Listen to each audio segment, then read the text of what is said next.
That's enough. That's all that was needed. If you can hear this, then you're awake. And your body knows something your mind is still refusing to accept. You are tired. More tired than you have words for. Tired in the deep places, the ones sleep is supposed to reach but somehow hasn't been reaching. And yet here you are, awake, unable to cross the threshold that every part of you needs to cross. That's all right. You don't have to stop it. You don't have to fight it. You just have to let this voice be one more thing in the room, like the hum of the night outside or the weight of a blanket pulled close. Something to rest against. Wherever you are right now, lying in bed, staring at the ceiling, curled on your side. You don't have to move. You don't have to fix anything tonight.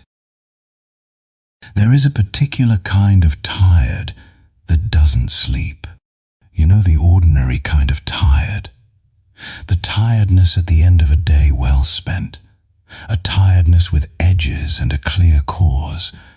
The kind that pulls you toward the pillow with something almost like gratitude. That tiredness knows what to do with itself. It finds the dark and the quiet, and it goes. This is not that. This is the tiredness that has gone past the point where sleep is easy to find. The tiredness that has accumulated over too many days and too many weeks of giving what you had, then giving what you didn't have, then continuing to give on credit, on borrowed energy, on the thin promise that there would be time to rest later. Later, when the project was done. When things settled down, when the season changed and the pressure lifted. But later kept moving, and the pace didn't change. And the pressure either stayed or it was replaced by a different pressure. And the body, which is patient and loyal in ways the mind often forgets, has been keeping count. It has been keeping very careful count. So tonight you are lying here in the dark with all of it. The count the body has kept. The debt you owe yourself that you have been meaning to repay. The specific and exhausting weight of someone who has been doing too much for too long. You are so tired that the tiredness itself has become uncomfortable. It sits in the chest like something heavy. It presses behind the eyes.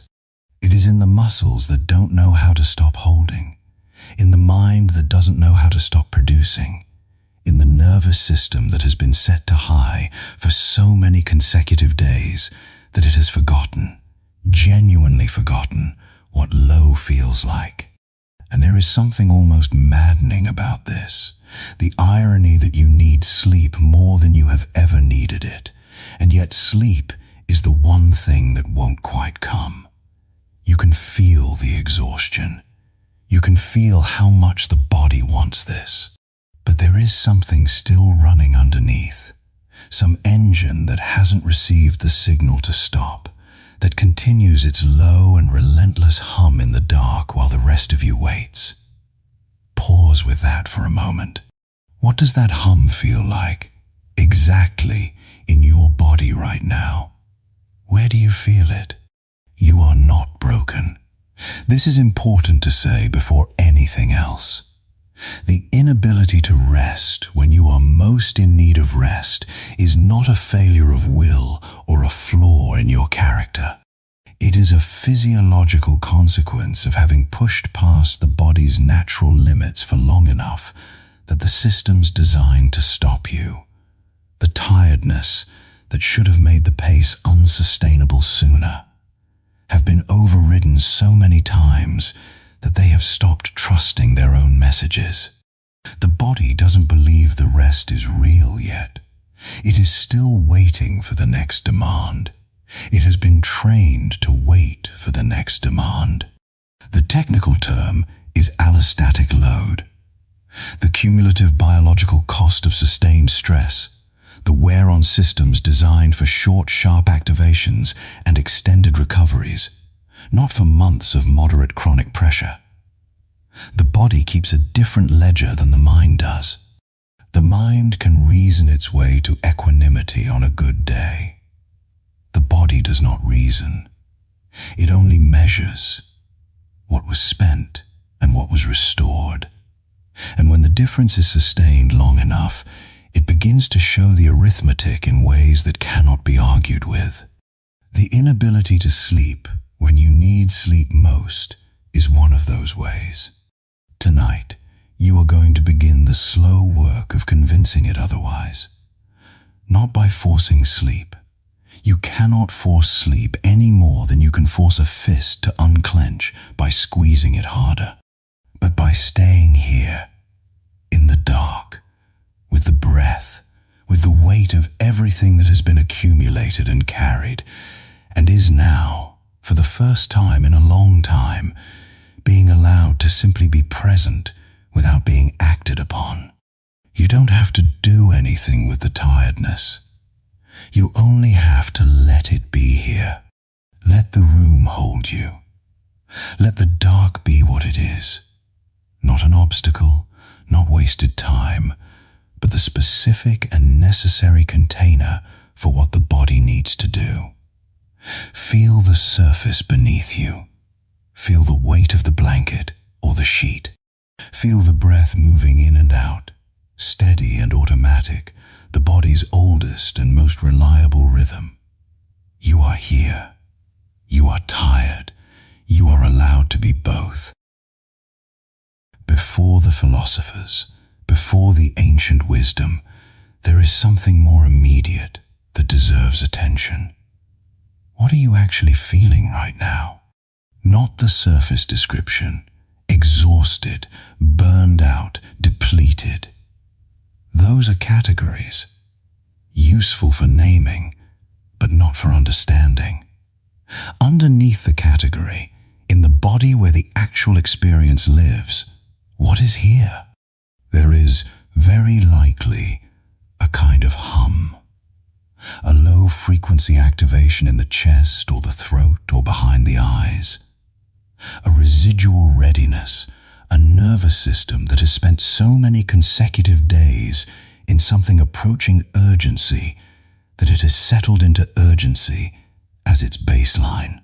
You are not in an emergency right now. Nothing is on fire. No deadline is expiring tonight. And yet the body is still producing something that resembles the state it would produce if something were. This is not a malfunction. This is the body being extremely good at its job. The nervous system learns. It learns from repeated experience what state to maintain, what level of readiness to carry. And if the experience it has been given, day after day, is that any moment of relaxation might be interrupted by a demand, that the quiet might be broken, that the ease might be false, it responds sensibly. It stays ready. It holds the hum, not out of anxiety exactly, but out of a kind of professional conscientiousness. It has learned that you need it to stay ready, but it has been serving you too long without relief, and now the service has become the problem. The exhaustion underneath the hum is real. It is asking for something. And what it is asking for is not more doing, more managing, more effort of any kind. It is asking for permission. Permission to release the readiness. Permission to drop below the line of vigilance. Permission to trust that the world will continue adequately without your supervision. That the demands will wait until morning, or will not, in fact, be as urgent as the part of you that has been running the emergency protocols for so many weeks believes they are. This is the hardest permission to give, because somewhere in the architecture of a person who is burned out, and you are somewhere on that continuum, wherever you are tonight, there is a belief usually unspoken and rarely examined, that the doing is what holds things together. That if you stop, something will fall. That the tiredness is a cost worth paying for the outputs, for the forward motion, for being the person who handles things. This belief deserves respect because it came from somewhere real. It was forged in experience, in learning what was required of you, in environments that rewarded continued output and were silent on the subject of sustainable pace. It is not irrational. It is a very rational response to the conditions that shaped it. But it is costing you tonight. It is the engine that won't stop. Ask yourself, gently, without judgment, and take a moment with this. When did you last feel genuinely rested? Not just less tired, actually restored. Can you remember what that felt like? Whatever comes up, whether the answer is recent or very far away, let it simply be information, not an accusation, not evidence of anything wrong with you, just a measurement. The philosophers who understood this, who had their own versions of this exact night, who also lay awake past the point of capacity, called the thing you are holding by different names. Seneca called it the negotium that consumes the otium, the business that devours the rest. Marcus Aurelius called it the burden of the rational soul that refuses to lay down its work even in sleep. Lao Tzu, the most plain-spoken of all of them on this subject, said simply, stop, not as a command, as an invitation. Stop, in Lao Tzu's sense, does not mean cease to exist. It means cease to strive, cease to manage, cease to hold the shape of effort in a body that is lying horizontal in the dark with nowhere to go and nothing to produce. The hum can quiet. It has done it before, on the rare nights when you were so spent that the body simply overrode the signal. It can do it again. It will do it again tonight. But first you have to give it permission. And permission begins with honesty. The honest acknowledgement that you are here and tired, and that tonight, this specific and unrepeatable tonight, the right thing to do is nothing, absolutely nothing, except breathe and be. Let the honesty land. There was a man who ruled the known world and could not rest. His name was Marcus Aurelius, and he was Emperor of Rome for 19 years, from 161 to 180 CE. And in almost every one of those years, he was either fighting a war, managing a plague, navigating a political crisis, or doing all three simultaneously. He did not choose this. He was not a man who sought power. Power was, by the circumstances of adoption and inheritance, assigned to him, and he accepted it with the particular weariness of someone who knows exactly what it will cost. He wrote about the weariness in the only place he felt safe to be honest. In a private journal he never titled, never intended for publication, never showed anyone. We call it the Meditations. He called it nothing. It was the record of a man talking himself through his days, reminding himself of things he already knew and kept forgetting. The Meditations were written mostly during the Marcomannic Wars, long campaigns along the Danube frontier in cold, unfamiliar territory, surrounded by soldiers dying of the Antonine Plague that had been ravaging the empire for years. He was not well himself, physically. He suffered from chest ailments throughout his reign, managed with the medicine of the 2nd century, which is to say, managed poorly. He was cold. He was far from Rome. He was in a tent, probably, writing by lamplight, and he was tired in the specific way that you are tired. Not the tiredness of a single hard day, but the tiredness of sustained obligation. And he wrote, not to solve anything, not to produce something worth reading. He wrote to stay sane, to keep his grip on the values he had chosen and the philosophy he had trained himself in since his teenage years. He wrote the same lessons to himself over and over because he needed them over and over. The same reminders, the same returns. Knowing something and living it are profoundly different achievements, and the distance between them requires constant navigation. He wrote this, which I want you to sit with. You have power over your mind, not outside events. Realize this, and you will find strength. He did not write this because it came easily to him. He wrote it because he kept forgetting it. Because the power the empire had over his mind was enormous, and the daily practice of returning to himself, to the interior life that no campaign or crisis could reach if he chose not to let them, was genuinely difficult and genuinely necessary. He also wrote, when you wake up in the morning, tell yourself, the work I'm beginning is difficult, but this difficulty is not a problem to be solved. It is the nature of the work. Do you recognize that? The difficulty being not a problem, but a condition, because that is where you are.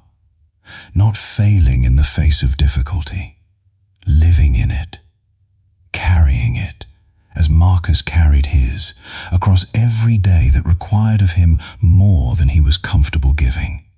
He wrote, confine yourself to the present, just the present, not the tomorrow of demands and recovery, not the yesterday of effort and things undone, just here, just this breath, just the weight of the body in the bed, which is, Marcus would insist, the only thing that is actually real right now.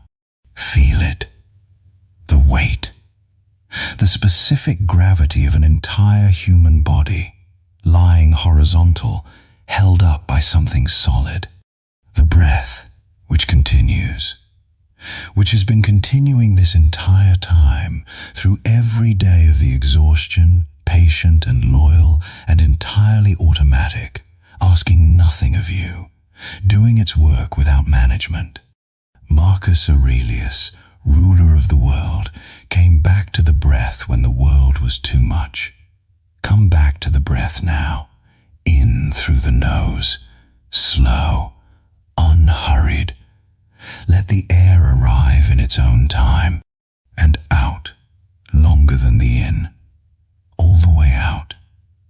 Let the exhale carry something with it, some fraction of the readiness, some portion of the day. Again, just the breath, just this moment, and let the rest of it, for this moment, be outside the room.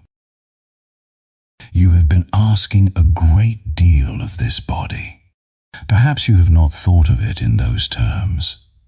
Perhaps you have thought of it as simply doing what needed doing. That the body was the instrument and the demands were real and the equation was straightforward. But the body has its own perspective on the equation, and if you are honest about it, you know that what you have been asking has exceeded what you have been giving back. This is not an accusation. You did what the circumstances required. What remains now is the work of return, the slow, unglamorous, essential work of coming back to a body that has been depleted and beginning to restore what was taken. It begins here, in the bed, in the dark, not with sleep yet, but with attention, the specific, patient, kind attention that the body has not been getting, that has been redirected outward for so many consecutive days toward the work and the demands. Bring it inward now. Begin with the feet. Whatever they are doing, let them be exactly that. Feel the specific temperature where the soles of the feet meet the bed. The toes, which have been carrying you all day, let them soften. The arches, the heels, the feet know how to rest. They have been waiting for the invitation. Notice what that softening feels like. Not just conceptually, physically. The release of a muscle that was not aware it was holding. Let the attention move up through the ankles and into the calves. And here you may find something. The calves of someone who has been under sustained pressure often carry a tightness they are not even aware of. A low-grade bracing that has become so habitual it registers as normal. It is not normal. It is the body's posture of readiness held below the threshold of conscious notice. Find it there if it is there, and let it begin to soften. Not forced. Not the tense, effortful kind of relaxation that is really just anxiety about relaxing. Just the softening that happens when a muscle finally receives permission. The thighs, the hips, the low back, and here the body often stores the day's heaviest residue. The low back is the load-bearing center of a body in motion, the place where effort pools. Let the mattress receive it fully. The mattress is doing its job right now. The floor beneath the mattress is doing its job. The earth beneath the floor. None of them require anything of you. They receive. The belly, the chest. Let the breath move through them freely. Not controlled, not directed, not the optimized breath of someone practicing breathing correctly. Just the available breath, in and out. The lungs doing what lungs have been doing for as long as you have been alive, without assistance, without management, perfectly competent on their own. The shoulders. This is where it lives for most people who are carrying too much. The shoulders that have been braced, subtly, all day, held slightly elevated, slightly forward, in the posture of someone leaning into effort, preparing for the next task, ready to receive the next demand. Let them fall. The instruction sounds simple. The execution requires something more like surrender. Let them fall not because you have decided to relax your shoulders, but because you have noticed that there is nothing in this room, in this moment, worth bracing against. Can you feel the difference between the held position and the released one? The jaw, the face, the small muscles of the forehead where concentration lives. Let them release the concentration. There is nothing to concentrate on. The throat, which may be holding something unsaid, something swallowed, the accumulated residue of a day of professional communication and managed self-presentation. Let the throat soften. Behind the closed eyes, let the eyes stop searching. They have been searching all day, processing and evaluating and responding to a world full of information. In the dark behind the eyelids, there is nothing to search. Let them stop. The whole body now, from the feet that have been resting longest to the face that is still finding its way toward quiet. Feel it as a single thing, a single warm weight in the bed, not a collection of systems running or not running. A body, your body, the body that has carried you faithfully through all of it, that has gotten you here, that is not broken regardless of how empty it feels, that is asking for exactly what it is about to receive. Let it receive. Breathe in, long and low, and out, slower still, again. Seneca was obsessed with rest. This seems strange when you first encounter it, because Seneca was also one of the most prolific writers in the ancient world. Essays, plays, letters, philosophical treatises, all produced with an output that would embarrass a modern professional. He was not a man who rested easily or often. He was driven, ambitious, politically entangled, wealthy, and perpetually anxious about all of it. And perhaps that is exactly why he thought about rest so carefully. The way a person obsesses over the thing they cannot have. The way a thirsty person thinks endlessly about water. He made a distinction that has stayed with me. A distinction between two Latin words that are usually translated the same way in English, and shouldn't be. The first word is vacatio. Vacation, vacancy, cessation, stopping, the absence of work. The thing most people mean when they say they need rest. The second word is otium. Otium is not the absence of work. Otium is the presence of a different kind of engagement. It is the state of mind that allows genuine renewal, the quality of attention that is turned inward toward the self and its cultivation, toward the particular kind of activity that replenishes rather than depletes. Seneca's argument, made across dozens of letters and essays, is that most people who believe they are resting are actually engaged in vacatio. They have stopped doing the external work, but they have not found otium. The mind is still running. The planning and the worrying and the self-evaluation are still happening.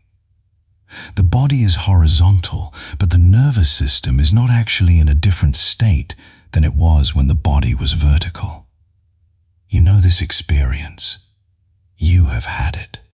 The vacation that does not restore because you spend it thinking about work. The weekend that evaporates into the same anxiety loop as the weekday. The night off that becomes a night of lying awake cataloging everything that needs doing when the night off is over. That is vacatio without otium. The stopping without the actual rest. Now ask yourself, honestly, without judgment, when you have downtime, where does your mind actually go? Whatever the answer is, that is information about where the attention has been trained to live. And attention, Seneca would say, can be retrained. It is not fixed. It is a capacity, and like any capacity, it responds to deliberate practice. He wrote, "Ita fac me Lucili, vindicata tibi." Do this, my Lucilius. Claim yourself for yourself. Not your time. Yourself. He was not talking about scheduling.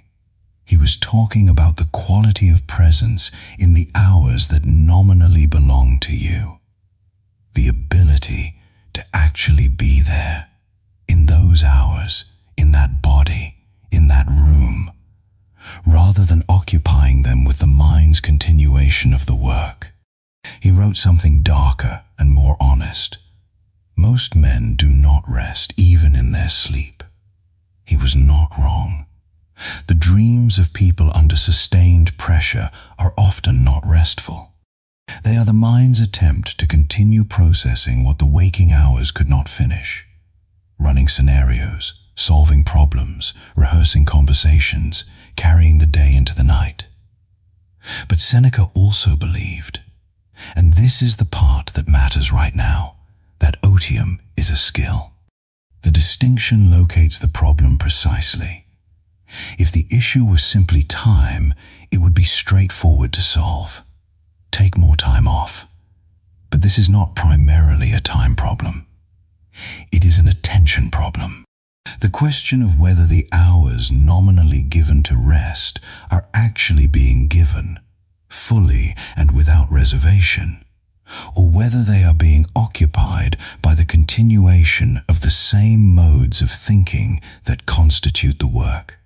Otium requires something more active than its apparent passivity suggests. It requires the deliberate withdrawal of attention from the things that are alien, as Seneca would say, and its redirection toward what is genuinely one's own. The body, the breath, the present moment. He wrote, "Recede into ipse quantum potes. Retreat into yourself as much as you can. Go there now. Not into your thoughts. Those are not the self Seneca means. Into the body, into the breath, into the simple and immediate and entirely sufficient fact of being here, alive, doing nothing except continuing. That is otium. That is the rest that actually restores. Let the breath come again, slow and deep. Let the exhale be long. You are retreating now, into yourself, into the only place where rest actually lives." In the 9th chapter of the Tao Te Ching, one of the oldest texts on the subject of how to live, Lao Tzu wrote something that takes 30 seconds to read and a lifetime to fully understand. Fill a bowl to the brim, and it will spill. Keep sharpening a blade, and it will blunt. Chase after money and security, and your heart will never unclench. Care about people's approval, and you will be their prisoner. Do your work, then step back. He was writing about a specific law that governs everything that can be stretched or filled or sharpened or strained. That there is a point beyond which more becomes less, beyond which the filling becomes spillage, beyond which the sharpening becomes dulling, beyond which the effort produces not more of what you wanted, but the opposite. This is not philosophy. It is physics. It is biology.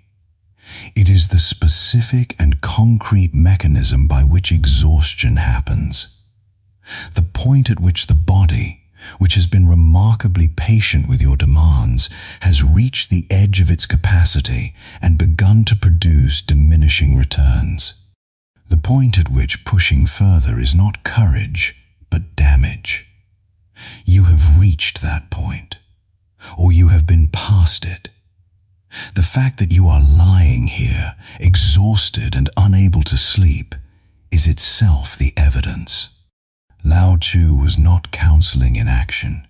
He was counseling the recognition of natural limit, the specific point at which the Wu Wei, the way without forcing, requires the most basic act of all, stopping. Not stopping forever, not abandoning the work, just stopping here, in this moment, in this night, unstringing the bow before it breaks. The bow metaphor is his traditions. In his world, a warrior who kept his bow permanently strung would arrive at battle with a weapon that had lost its tension. A bow held at readiness for so long that the readiness itself had exhausted it. The string that is never allowed to relax eventually loses its spring. You are the bow, and tonight, in this bed, you are being invited to unstring, not by doing anything, by stopping the doing, by letting the tension leave the body the way string leaves a bow when the archer's hand finally, deliberately, opens. Feel that image for a moment. The archer's hand opening. What would it feel like if your body released at exactly that rate? Not all at once, but slowly, the way a hand opens? There is something that Lao Tzu describes with the character that is translated as Pu, the uncarved block. The state of the thing before it has been shaped by excessive demand, before it has been worn into a narrower version of itself, by constant use. He was not nostalgic. He did not think you could permanently return to the uncarved block. He was pointing at something that remains beneath all the carving. A core that has not been depleted. A center that has not been wearing out. It is there now. You may not feel it. The exhaustion is loud, and the hum of the depleted nervous system tends to fill the available space.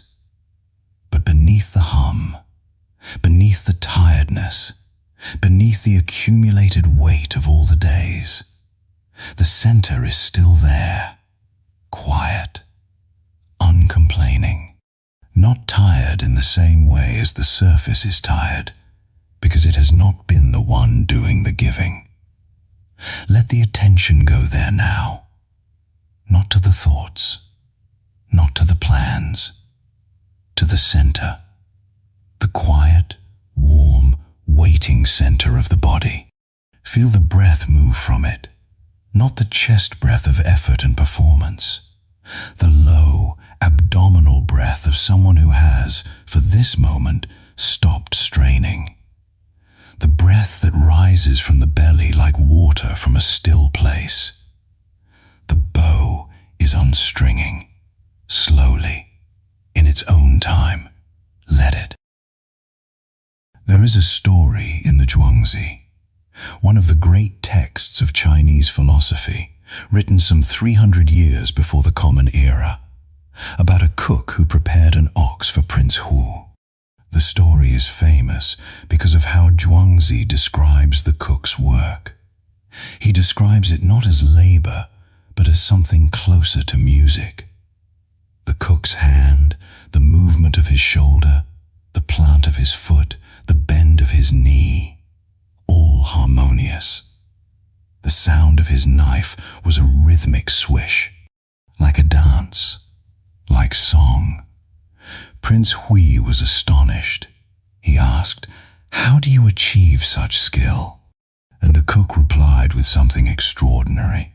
He said, "What I love is the Tao, something beyond mere skill. When I first began to cut up bullocks, I saw before me whole animals. After 3 years' practice, I saw no more whole animals. Now I work with my mind and not with my eye. Falling back upon eternal principles, I glide through the great joints or cavities as they exist, according to the natural constitution of the animal. I glide through." Sit with that phrase for a moment. The cook does not force the blade. He finds the natural opening, the place where the joint gives, where the separation is already waiting to be made, and he moves through it with the minimum of effort. He does not work against the grain of things. He works with it. And because he works with it, the knife, after years of use, is still as sharp as the day it was ground. He said, "A good cook changes his chopper once a year because he cuts. An ordinary cook once a month because he hacks, hacking against the grain, forcing where there is no natural opening. This is what depletes the blade. This is what depletes a person. Now be honest with yourself, and you don't need to share this with anyone. It is only between you and this dark. How much of what you have been doing has been cutting? And how much has been hacking? This is not an accusation. Most exhaustion is not the result of genuine incapacity. It is the result of misdirected effort, of enormous skill and genuine ability applied against the grain, in the wrong direction, at the wrong pace, in service of expectations that were never calibrated to what a human body and mind can sustain over time. The cook's knife did not become dull because the cook was unskilled. It became dull in the hands of the ordinary cook because the ordinary cook did not know how to find the natural opening. Tonight, the natural opening is here, the joint that gives without force, the place where rest is already waiting, where sleep is not something to be achieved, but something to be allowed, where the body's own deep intelligence is ready to take over if the thinking, hacking, forcing part of you will set down the blade. Zhuangzi wrote, "To act from natural goodness is called Tao. To act in accordance with Tao is called virtue. Not striving, not straining, but moving in the direction that things already want to move. The direction of your body right now is toward sleep. It has always been toward sleep. The only thing standing between you and the rest you need is the part that is still hacking. Set down the blade. Feel the body's own inclination. It knows the way. There is a body beneath the body you have been managing all day. The managed body, the one that performed, that showed up, that maintained the correct expression. That body has been doing very important work. It is allowed to stop now. The second body does not manage. It does not perform. It breathes and circulates and maintains its temperature and continues its billion quiet processes without a single instruction from you. It has been doing this without your supervision for your entire life. It does not require you to deserve anything. Let the attention go there now, into the body that is not the managed body, into the body that is simply warm and present and continuing. Begin with the breath, not the breath you control, the breath you allow. Let the next inhale come when the body wants it, in whatever size it wants to be. Don't make it deeper or more even or more correct. Just let it come. Feel where it goes. Feel the ribs shift as the air enters. Feel the belly rise, just slightly, just the amount it wants to rise. Feel the exhale release, not pushed, just allowed to leave. The breath has been doing this since the first day. Let it do it now. Now the hands. Let the fingers relax fully. Not curled, not extended, just resting in whatever position they fall into when nothing is required of them. The palms, the wrists, the forearms, which have been carrying the day's effort. Let them be still, heavy, present, not holding. The shoulders, which you have perhaps already visited, may have softened somewhat. Visit them again. There is often more available, a second layer of release beneath the first. Not forced, just the recognition that there is nothing to hold in this moment. The chest, where the breath comes and goes. Feel the rise and fall of it. Slow now, slower than when the chapter began, because the body has been listening even if the mind has been elsewhere. The body always listens. The body is always responding to what it is given. Give it the breath. Give it the quiet. And it will begin, as it knows how, to do the rest. The belly, soft. The hips, heavy. The low back releasing into the mattress that has been here all evening, holding, waiting, patient as any good support. The legs, which walked and drove and stood today, let them be long and still, heavy with all that walking, warm with their own circulation, not going anywhere, not being asked to. The feet, at the very bottom of all of this, the feet that have been carrying the whole enterprise across the whole long day. Let them go. They have done enough. In the dark at the bottom of the bed, they are finished. They can be just feet, warm and quiet, and no longer useful. Come back up slowly through the whole length of the body, from feet to crown, the whole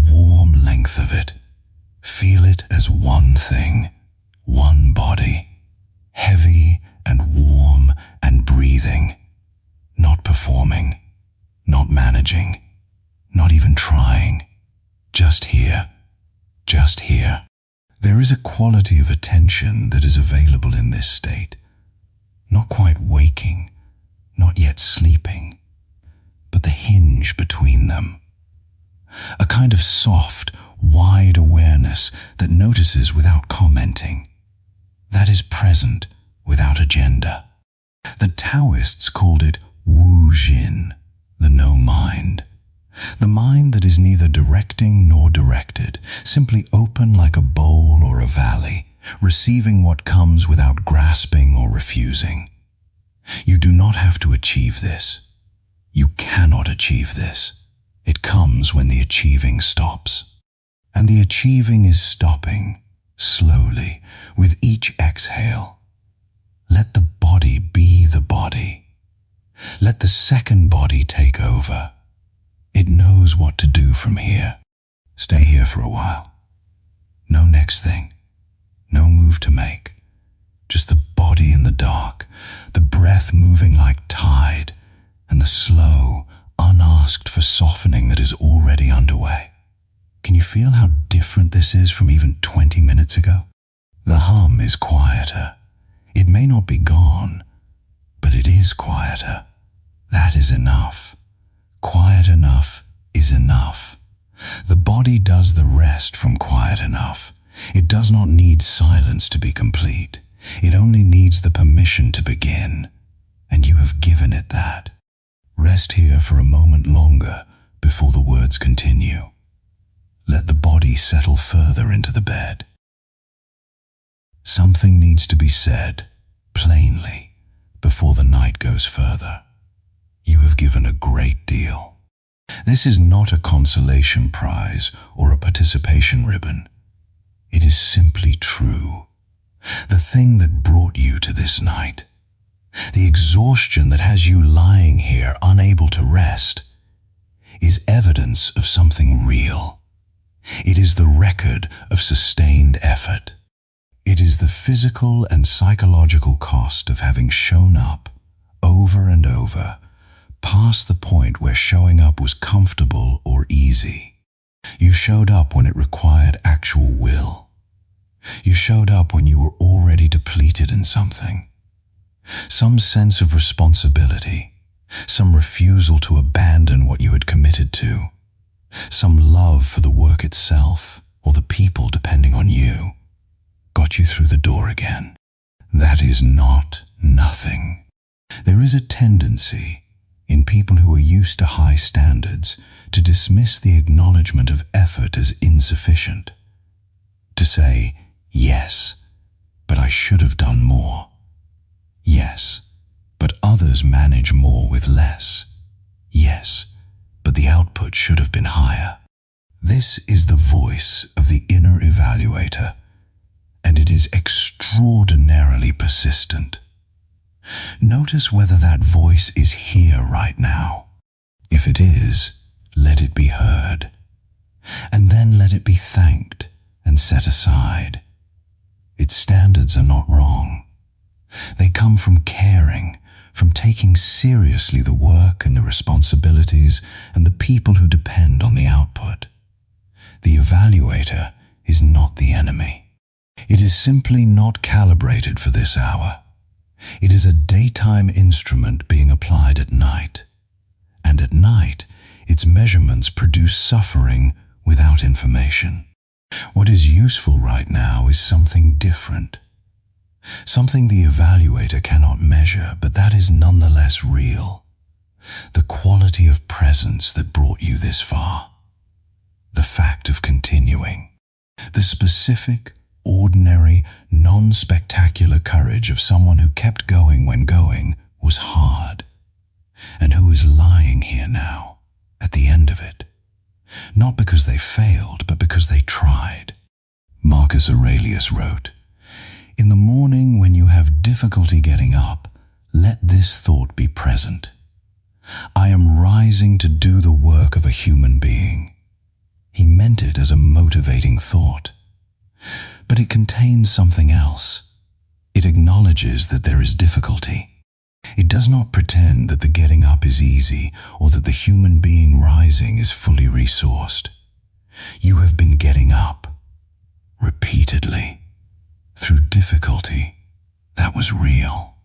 Seneca wrote, "Nusquam est qui ubique est." He who is everywhere is nowhere. The corollary is also true. He who has been fully somewhere has given something of themselves to that place. You have been fully somewhere. You have given. And the body lying in this bed is not a failure. It is the evidence of giving. Epictetus said, "Do not seek that the things which happen should happen as you wish, but wish the things which happen to be as they are, and you will have a tranquil flow of life." Wish the things which happen to be as they are. What is happening right now is that you are in a bed in the dark, exhausted, beginning to soften. What is happening right now is that the body is turning toward the thing it needs.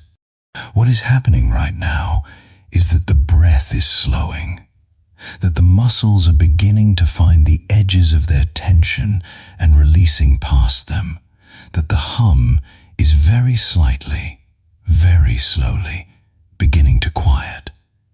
What is happening is that rest is becoming available. Not because you earned it tonight, not because the problems are solved, not because anything outside this room has changed, because you are here, and you have stopped, at least for now, fighting the fact that here is where you are. Be here. Breathe. There is a particular mercy in the night that we rarely let ourselves fully receive. The night asks nothing. Think about how rare that is. Think about the last time something genuinely asked nothing of you. Not the pause between demands, not the brief gap while the next thing was loading.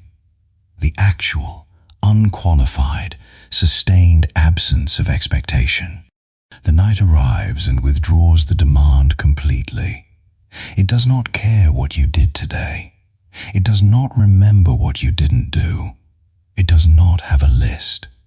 It does not send notifications. It does not evaluate your performance or compare you to some standard. The night is just dark and quiet and present in a life structured by demand, by the constant current of what is needed from you, expected of you. The night arrives and withdraws all of it. The night is not requesting output. The night is not interested in your productivity. The night is offering you something that no workday, no review, no approval can offer. The night is offering you absence. The absence of judgment. The absence of the next thing. The absence of the version of you that performs and manages and delivers. Can you feel that absence right now? What is it like to be in a space that is not asking you for anything? Lao Tzu wrote, "The Tao does nothing, yet through it all things are done. The night does nothing. It is simply being the dark in which everything that needs to happen, the repair of cells, the consolidation of memory, the restoration of the nervous system, happens without anyone directing it. You are part of this. Your body knows this. What you are doing right now, lying here, breathing, letting the thoughts slow, is participation in the nightly metabolism of the world. You are not separate from the process. You are the process." Marcus Aurelius wrote something in the Meditations that comes back to me whenever the pace of life has outrun the capacity of the person living it. He wrote, "Think of yourself as dead. You have lived your life. Now take what's left and live it properly." This sounds severe, taken out of context. In context, it is an invitation, radical and generous. The person you were yesterday, who did all of that, who carried all of that, that person can be allowed to rest. You don't have to be them through the night. You can, for now, be simpler. You can be the body, the breath, the warmth. The Taoist texts speak of Gaijin, returning to the root.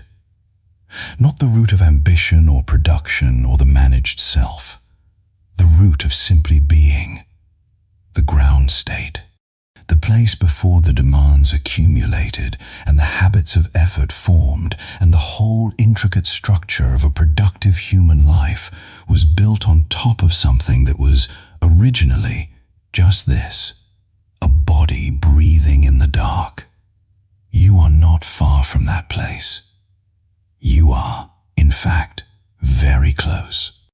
The thoughts that are still there, the lingering inventory, the plans that surface and subside, let them be. They are doing what thoughts do when the mind is tired and the guard is down. They will pass. They always pass. The night is not requiring your attention. The night is giving you permission. Permission to be unproductive. Permission to be horizontal and warm and merely breathing.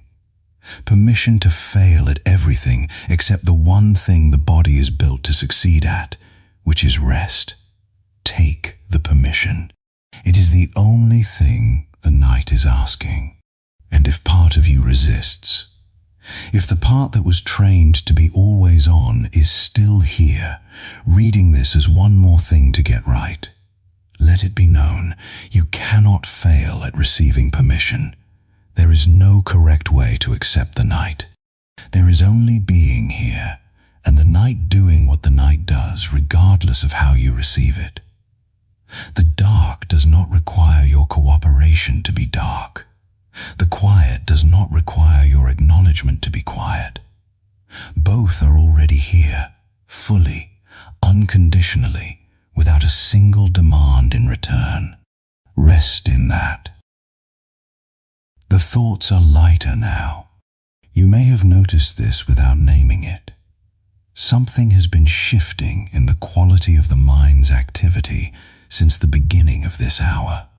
The thoughts that arrived earlier with weight and sequence, with the particular urgency of things that feel important at midnight, are now arriving differently, less tethered to each other, less interested in being followed. They come now the way objects float in slow water, briefly present, distinct enough to notice, and then past.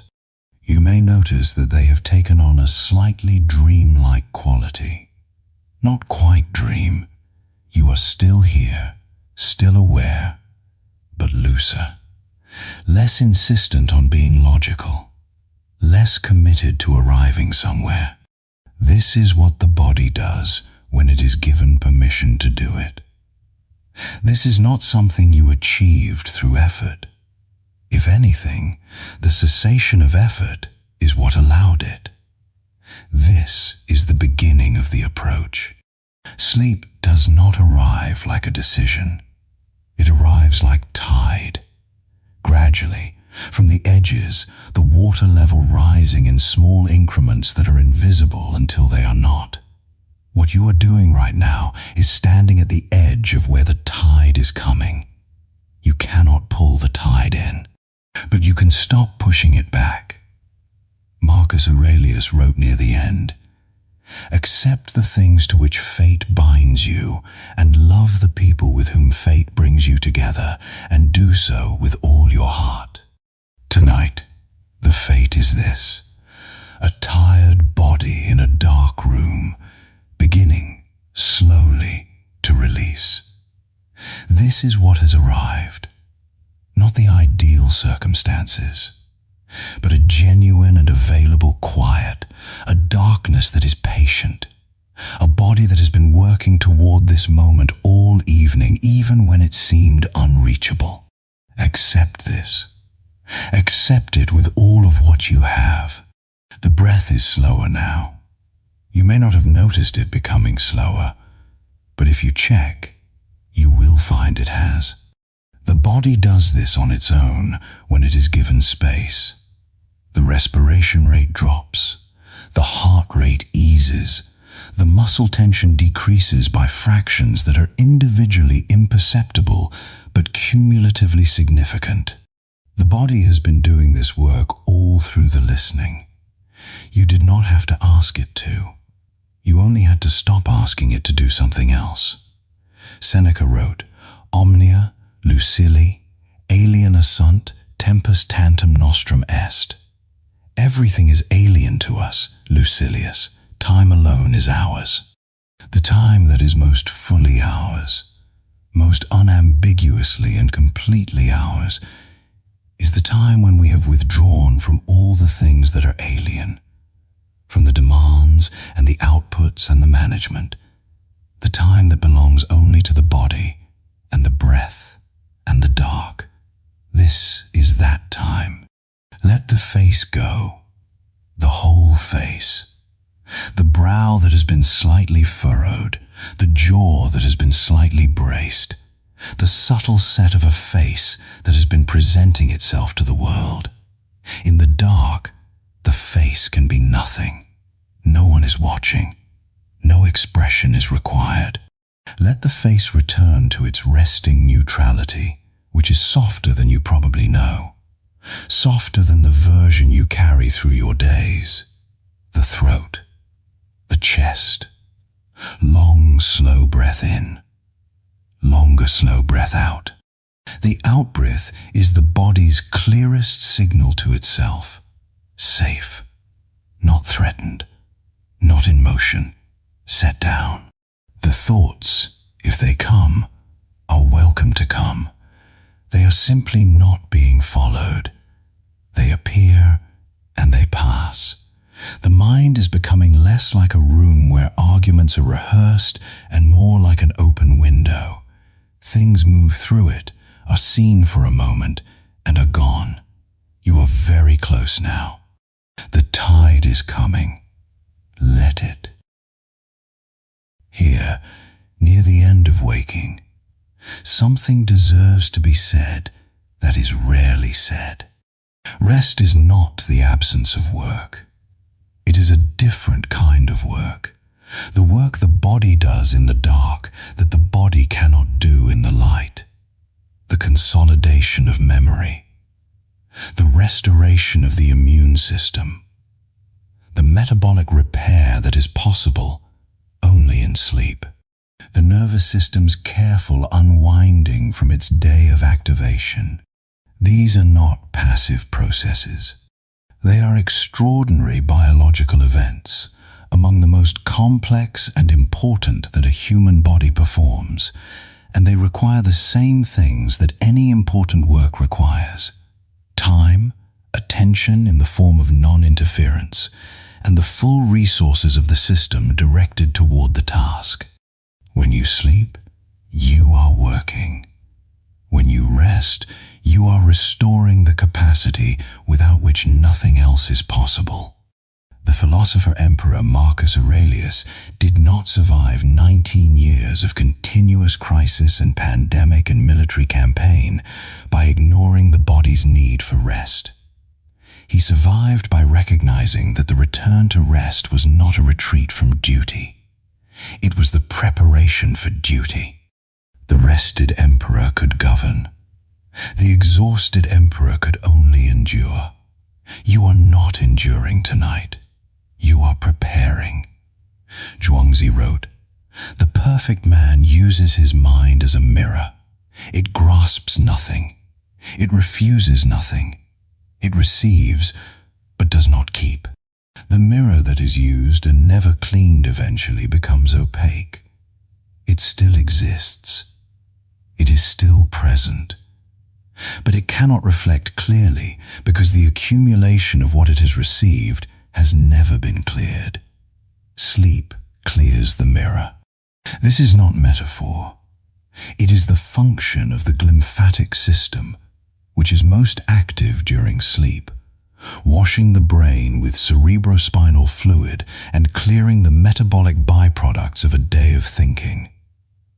The biological correlate of the mirror being cleaned. You are allowing the cleaning. This is not indulgence. This is stewardship. Lao Tzu wrote, "The sage does not compete, and therefore no one can compete with him."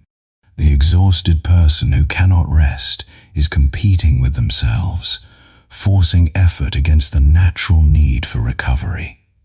The sage knows when the night is for the night's work, which is rest, which is the not doing that makes all future doing possible. Let the body do its work. Let the mind be the mirror, cleared and clean. Let the breath do the one remaining thing it is asked to do, which is simply to continue. And in its continuing, let the self that has been so vigilant, so responsible, so relentlessly present to the day's demands, let that self, for now, go quiet. It will be there in the morning. It always is. For now, there is only this, the dark, the warm, the breath, and the slow and patient approach of the rest that was always going to come. There is nothing left to do. The bow is unstrung. The blade is set down. The mirror is beginning to clear. The body. Your body. This specific and faithful and remarkable body that has carried you through all of it, is heavy now in the way that is different from the exhaustion heavy of earlier. That heaviness was tight, braced, a weight held by a body still trying to be ready. This heaviness is released. It sinks into the mattress, not because you have given up, but because you have, at last, given over. Surrendered the management. Trusted that the ground will hold. The ground holds. It always has. The philosophers who have accompanied you tonight are still here, in the way that ideas stay in the air after they are spoken. Marcus Aurelius, who wrote himself through 19 years of exhaustion and found, in the writing, a companion for the walk. Seneca, who understood the boiling mind because his boiled too, and who found in the retreat into the self not an escape but a return. Lao Tzu, who saw in water the template for how to move through the world, without forcing, finding the low places, pooling in the quiet. Zhuangzi, who taught through the cook's perfect knife that effort aligned with the nature of things does not deplete, but preserves. They are not here because they solved the problem of being human and tired in a world that does not pause for tiredness. They are here because they sat with it honestly, because they looked at their own exhaustion without flinching and found, underneath it, something that the exhaustion could not reach. You have something the exhaustion cannot reach. It is here right now, in the stillness, in the place beneath the hum that has been quieting for the past hour. In the center that Lao Tzu pointed toward, the poo, the uncarved block, the thing that was here before the demands and will be here after they are met. The part of you that is not tired because it is not the part that has been doing. The deep, quiet, ordinary self that breathes and continues and asks nothing of the universe except to be given the next moment, and the next, and the next. The breath is slow. The body is warm. The room is dark and still. Everything that needed saying has been said. You don't need to carry the tiredness anymore. You have acknowledged it. You have let it be present.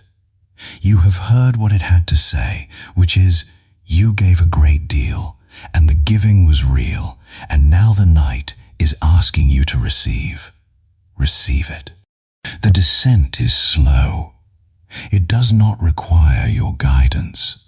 The body already knows made this journey every night of your life, down through the layers of wakefulness, into the quiet where the dreams wait, or the dreamless dark waits, where the repair happens and the memory consolidates and the mirror gets cleaned for the morning.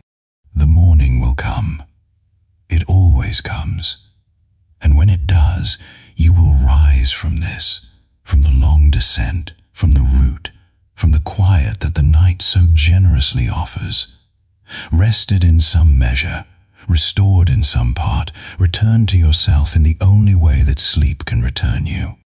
More present, more capable, more fully in possession of the thing that all the exhaustion threatened to take but could never fully take, because it lives in a place that effort cannot reach. The self that is not its output. Not yet. Not for a while. For a while. For as long as the dark allows. Only this. The breath, slow. The warmth, complete. The body, descending. The weight of everything, set down. The bow, unstrung. The cook's knife, set on the table, blade still sharp. The water, returned to the low place. The emperor at rest. You at rest. There is no further instruction. There is no next chapter. There is only this. The room, the dark, the body descending, the breath barely there now, light as the pause between heartbeats. Sleep now. You have given enough. You have been enough. The night receives you. Let it. Let it.